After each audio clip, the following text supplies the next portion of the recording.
Hello guys. Tajuk kita hari ni adalah Marubozu Candle. So Marubozu Candle ni apa? Marubozu Candle ni ialah candle yang 100%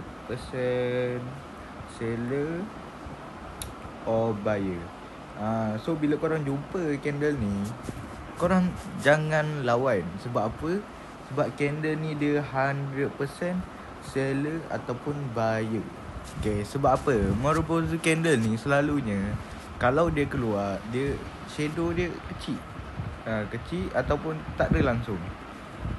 Tak ada langsung shadow. So kat sini bahayalah.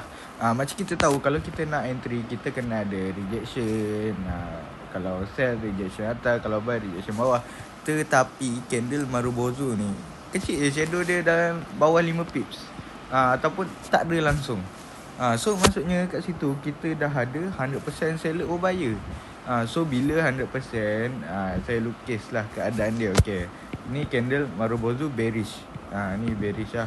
Lepas tu keluar, bila dia close, mesti dia akan pergi lagi.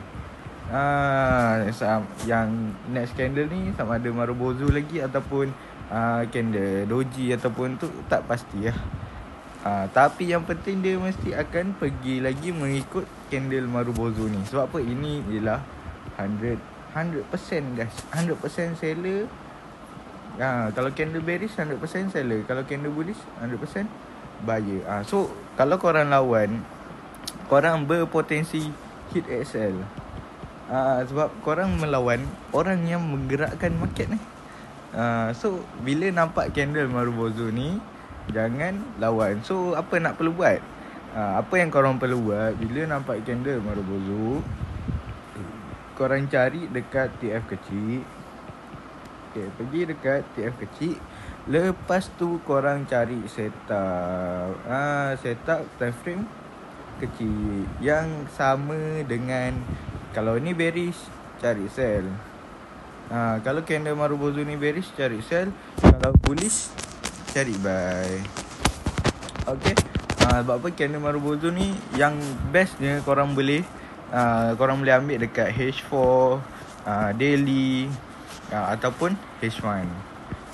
Itu 3 time frame ni je. Kalau weekly dengan monthly besar sangat. 3 time frame yang best kalau korang nak guna cara ni.